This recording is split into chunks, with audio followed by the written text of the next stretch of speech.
हैं जो सब सदग्रंथों से मेल करता हो, और वो ज्ञान केवल परमात्मा ही बता सकता है, जिसको सत्य ज्ञान हम कह सकते हैं। जीव अपने सतर की कितनी भी चतुरता कर ले, कितनी अटकलबाजी लगा सकता है, लेकिन वो पूर्ण सत्य से परिचित न होने के कारण इनकम्प्लीट ही रहता है। इसलिए पूर्ण परमात्मा स्वयं अपने उस स्थान से यहां चलकर आते हैं जिस स्थान पर हमें जाने की वो उस तत्व ज्ञान के माध्यम से प्रेरणा करते हैं। यहाँ के दुख को, वहां के सुख को, इन दोनों का भी वो वर्णन करते हैं, दोनों की भिन्नता बताते हैं। तो उस तत्व ज्ञान के अंदर हमें सच्चाई और सत्य ज्ञान का पता चलता है। वो ज्ञान परमात्मा ही बता सकता है, और वो ज्ञान परमात्मा ने चारों युगों में आकर के हमें बताया है। लेकिन हम परमात्मा को ना पहचान सके, क्योंकि हम सदग्रंथों से परिचित नहीं थे।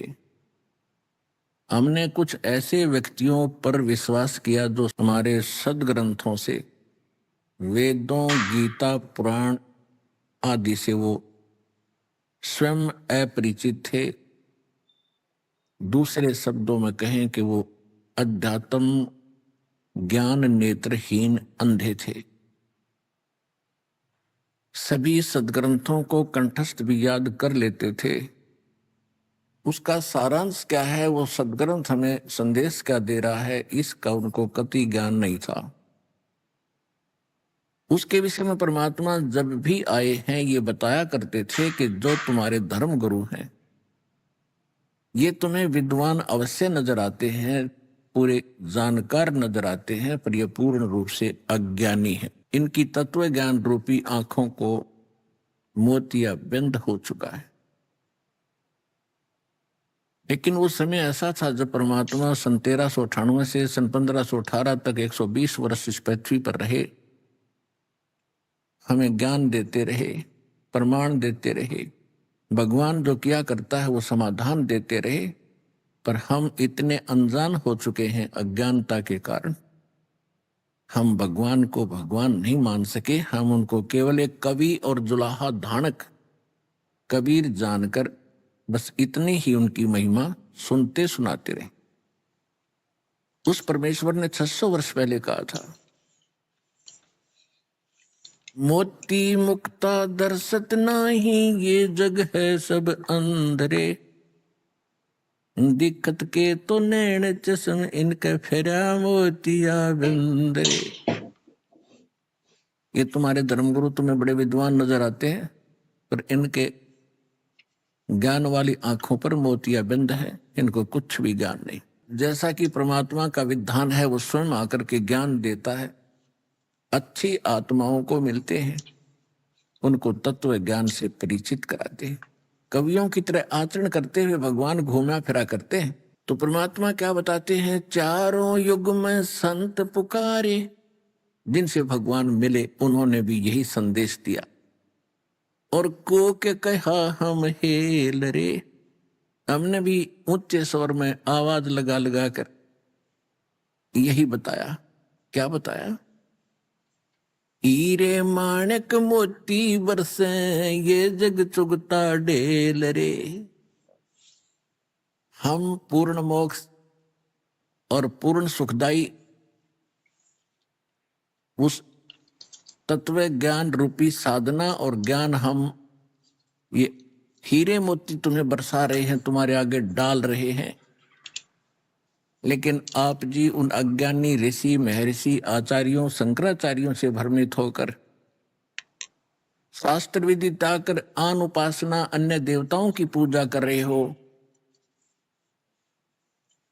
आप सत्य साधना ना करके, शास्त्र अनुकूल भक्ति साधना मंत्र ना जाप करके, शास्त्र विधि त्याग कर मनमाना जो आचरण पूजाएं कर रहे हो, वो डले इकट्ठे कर रहे हो, कंकर इकट्ठे कर रहे हो, हीरे मोतियों के धोखे में। श्रीमद् भगवत गीता अध्याय नंबर 7 के श्लोक नंबर 12 से लेकर 19 तक स्पष्ट कर दिया है गीता ज्ञान दाता ब्रह्म ने। गीता ज्ञान देने वाला ब्रह्म है, ये श्री कृष्ण जी में प्रवेश करके बोलता है। इसका ऐसा ही कर्म है, ये एक कपट युक्त शक्ति है, ये कभी किसी के समक्ष नहीं आता और सब कार्य इस 21 ब्रह्मांड में यही उद्मस करवा रहा है। और ना ब्रह्मा जी पहचान सके इसके इस छल को, षड्यंत्र को, ना विष्णु जी पहचान सके, ना शिव जी पहचान सके। तो हम उनके पुजारी थे, हमारी क्या बुनियाद थी, हम उनको समझ जाते। उस समर्थ ने आके बताया कि ये काल है और इसने स्वयं स्वीकारा है।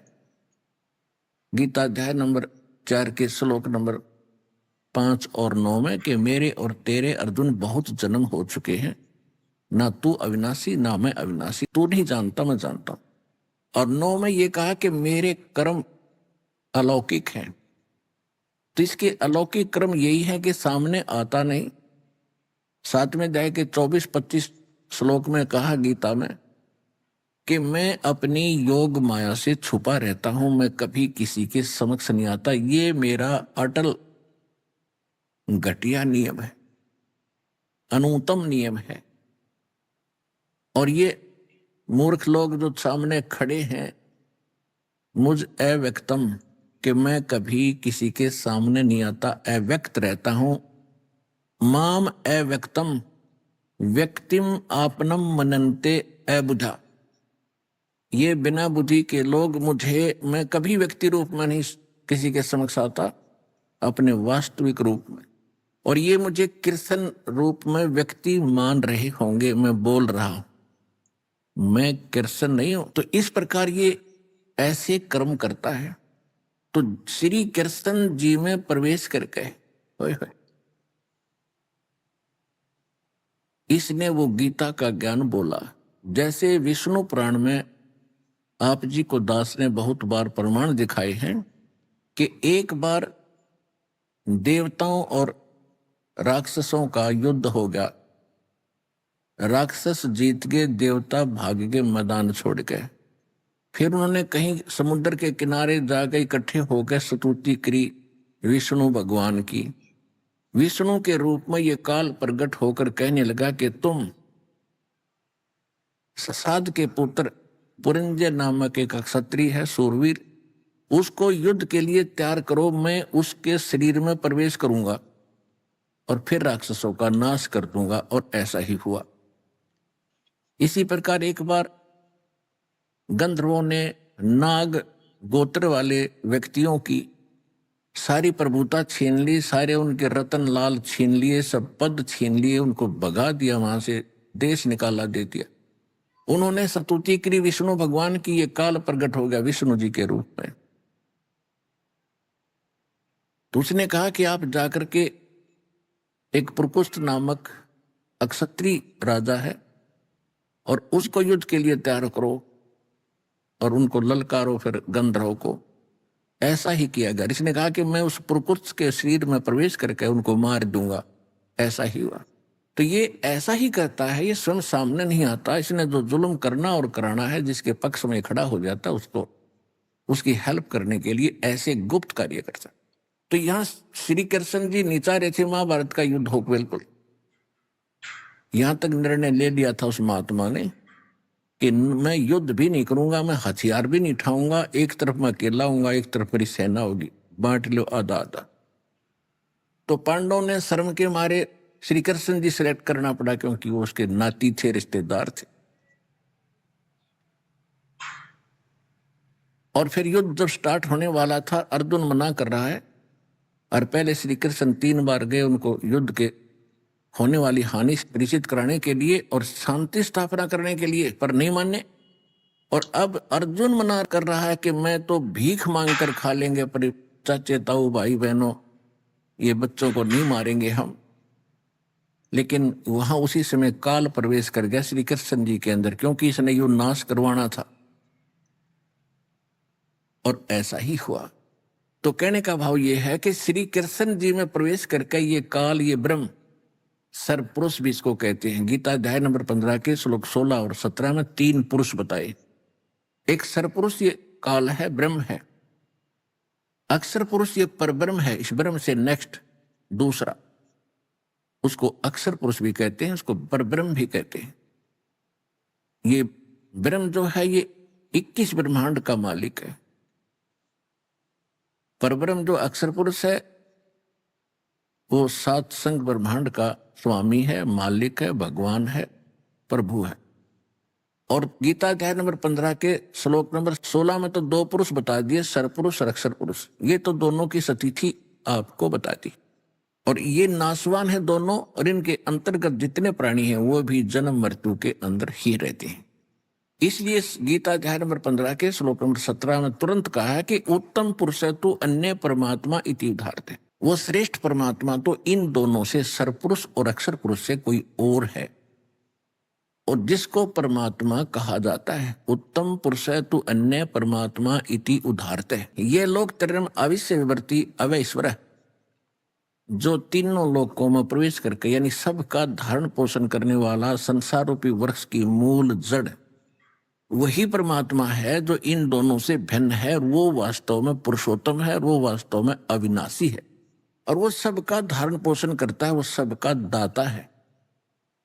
गीता अध्याय नंबर 15 के श्लोक नंबर 18 में श्रद्धालु भ्रमित ना हो जाएं कि उसमें इसने कहा कि मैं लोक वेद में पुरुषोत्तम प्रसिद्ध हूं, क्योंकि मेरे अंतर्गत जितने भी प्राणी हैं उनसे मैं उत्तम हूं, उनसे तगड़ा हूं, ताकतवर हूं, उनकी सब की बागडोर मेरे हाथ में है। इसलिए मैं लोक वेद के आधार से पुरुषोत्तम प्रसिद्ध हो गया। मैं पुरुषोत्तम नहीं हूं, क्योंकि पुरुषोत्तमता 15वें अध्याय के 17वें श्लोक में स्पष्ट कर दिया कि वो है पुरुषोत्तम, वही वास्तव में अविनाशी है और वही वास्तव में परमात्मा कहलाने योग्य है। लोकवेद क्या होता है?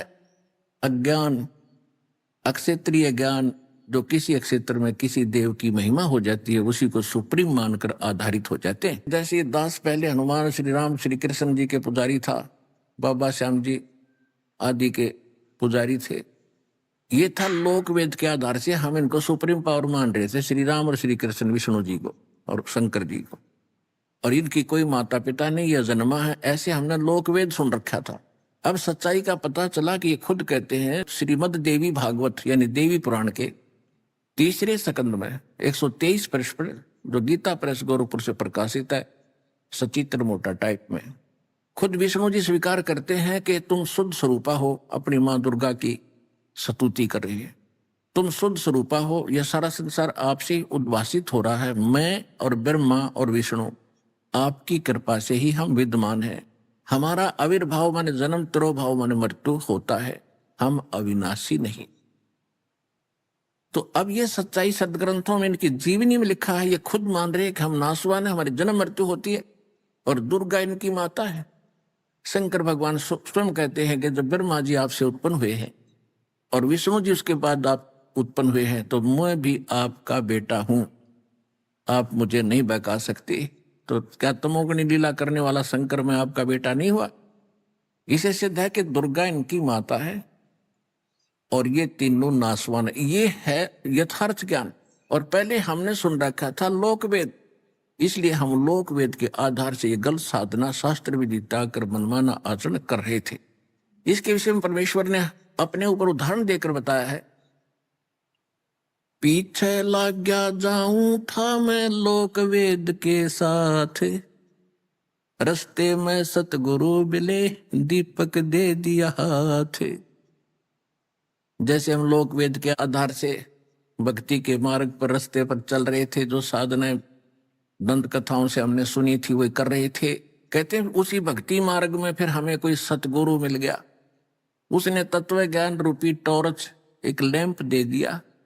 अब उसकी रोशनी में हम पथ पर चल रहे हैं। पहले हम कुपथ, गड्ढों में, बोझड़ों में, झाड़ों में बगैर ज्ञान के ऐसे धक्के खा रहे थे। पीछे लग गया जाऊं था मैं लोक वेद के साथ, रस्ते में सतगुरु मिले दीपक दे दिया हाथ।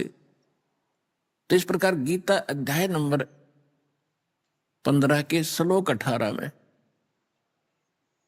कुछ भ्रमित व्यक्ति ऐसी अपनी उटपटांग ऑब्जेक्शन शंकाएं व्यक्त करते हैं, और एक यूट्यूब है उसमें कोई ज्ञानेश्वर नाम के कोई महाराज हुए हैं, उनके शिष्यों ने ये ऑब्जेक्शन कर रखा है कि रामपाल को कोई ज्ञान नहीं, और वो 15वें अध्याय के 17वें श्लोक तक तो बोलता है, 18वें में क्यों नहीं बोलता? जो गीता ज्ञानदाता कहता कि मैं पुरुषोत्तम हूं, वो क्यों नहीं बताया उसने? तो इससे, क्योंकि इस तरह की एक एक पॉइंट का ऑब्जेक्शन किसी का निवारण करना इतना संभव नहीं है। ऐसी भाषा वो लोग बोल सकते हैं जिन्होंने हमारा कंप्लीट ज्ञान नहीं सुना हो, और कंप्लीट ज्ञान सुनने के बाद ये मन में शंका आ ही नहीं सकती। तो यही कारण रहा कि कोई कहीं से सुन लेता 2 मिनट, उसी पर उछलने लग जाता है। हमारे इंटरनेट के ऊपर यूट्यूब पर भक्तों ने ढेर सारे सत्संग डाल रखे, और चैनल पर भी सत्संग चल रहा है, उनको सुनो और फिर सारा शंका समाधान हो जाएगा। श्रीमद् भगवद गीता अध्याय नंबर 7 के श्लोक 12 से लेकर 15 तक इन तीनों गुणों, रजगुण ब्रह्मा, सतगुण विष्णु, तमगुण शिव जी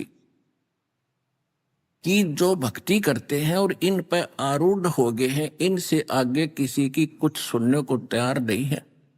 उनके विषय में ये ब्रह्म कहता है श्री कृष्ण में प्रवेश करके कि राक्षस स्वभाव को धारण किए हुए मनुष्यों में नीच दूषित करने वाले मूर्ख, इनको 4 गाली इकट्ठी दे रखी है इस ब्रह्म ने।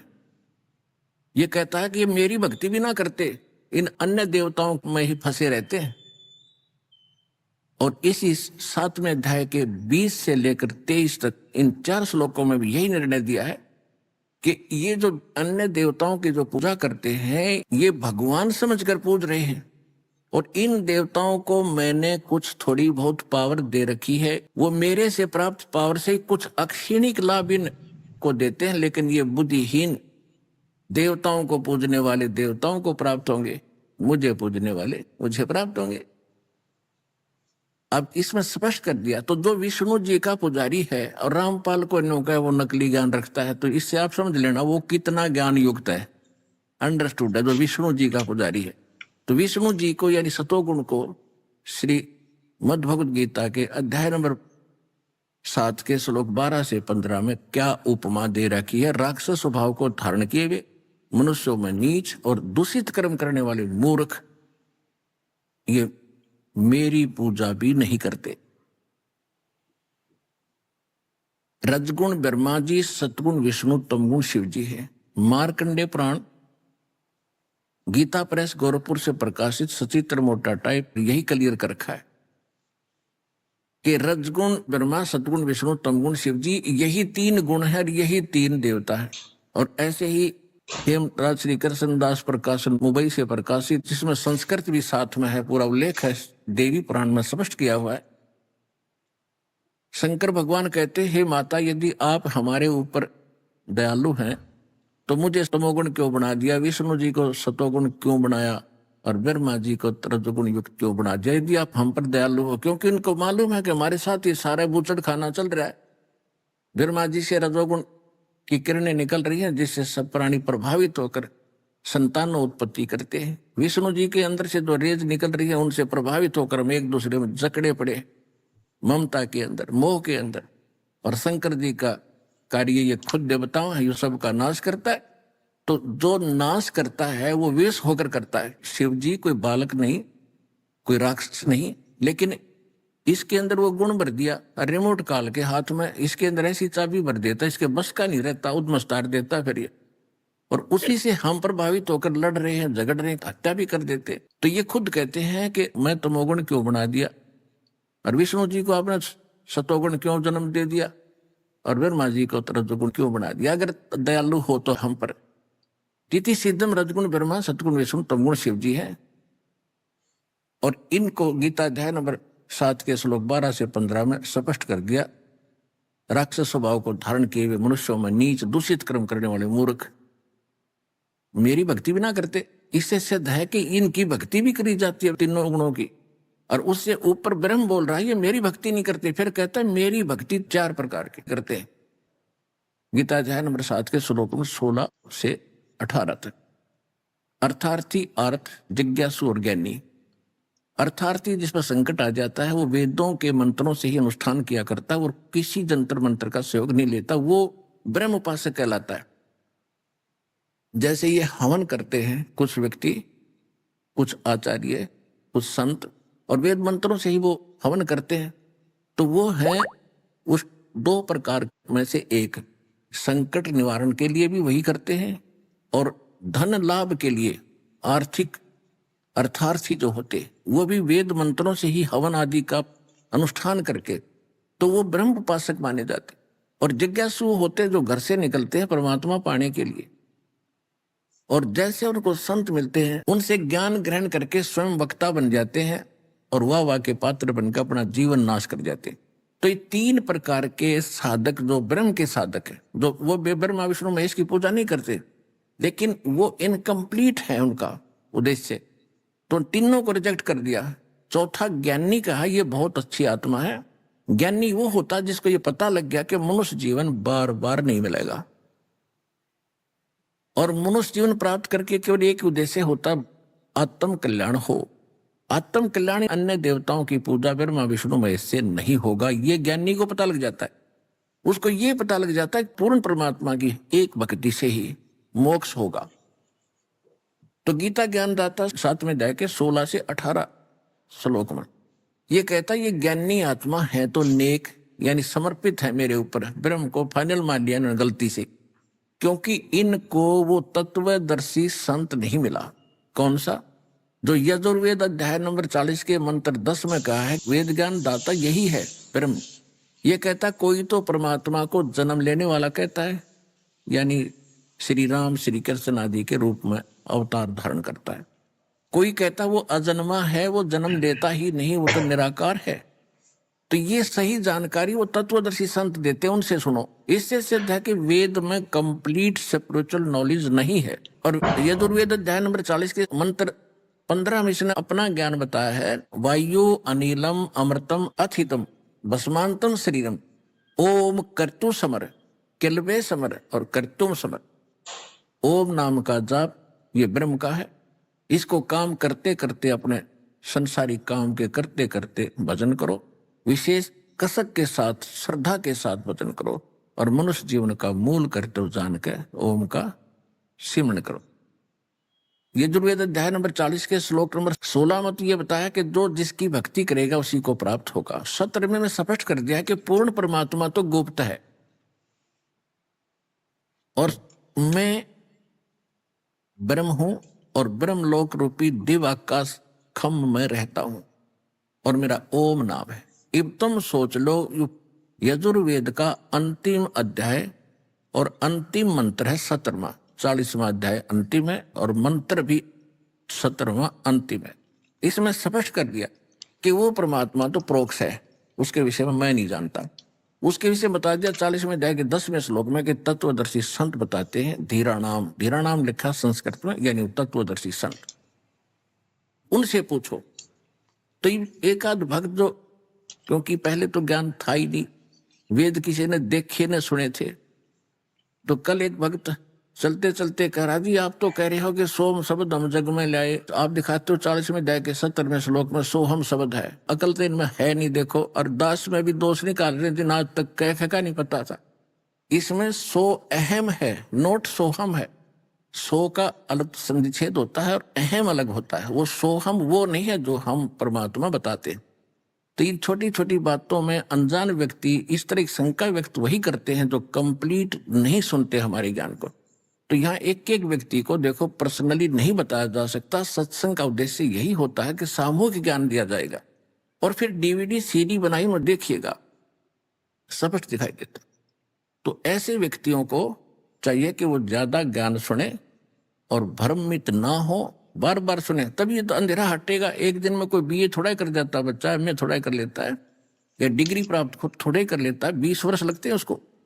इसी प्रकार धीरे धीरे अपना ज्ञान बढ़ाएं और दास के ऊपर पूरा विश्वास करो।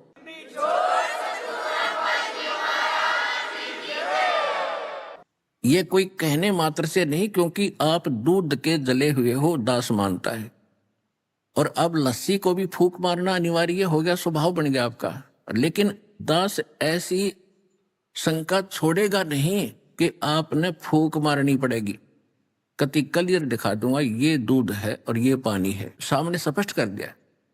फिर उसका कारण यही रहेगा, कम सुनने से आप ना जान पाते, इसलिए शंका हो सकती है। तो दास का यह उद्देश्य था कि जो परमात्मा है और उस परमात्मा को परमात्मा कहने जा रहा है, ऐसे कोई नहीं मानेगा कि काशी में वो धानक जुलाहा भगवान है। लेकिन इसके लिए पता था दास को, इसके ये शब्द मुंह से निकालने से पहले इतने ढेर सारे प्रमाण चाहिए ताकि अज्ञान की देही तोड़ दे, दोबारा उकसे नहीं, उठ ना सके किसी कोने से कि कबीर भगवान नहीं है।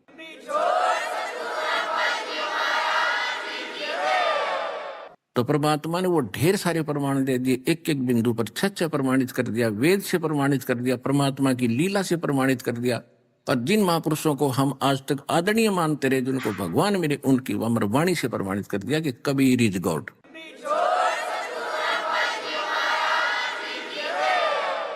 ये दास फिर कह रहा है कि जो आगे दास बोलेगा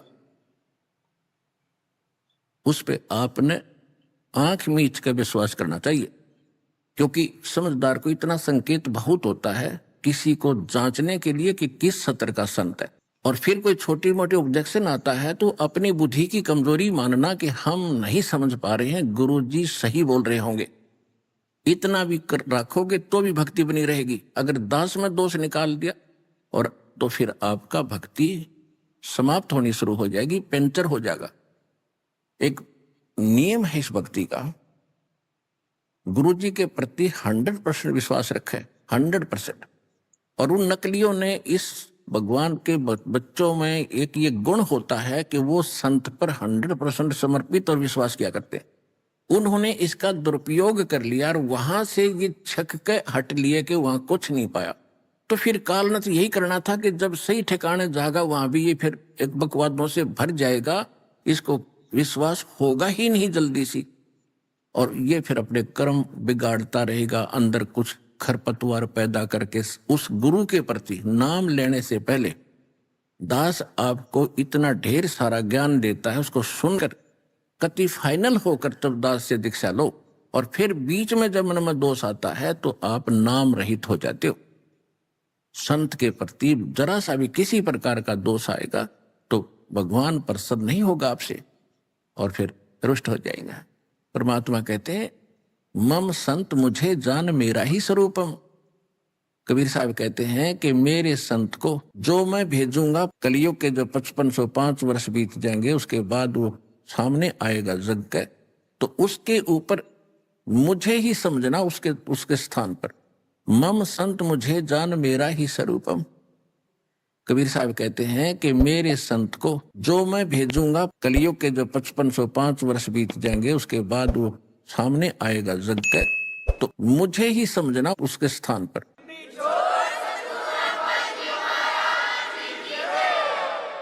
मम संत मुझे जान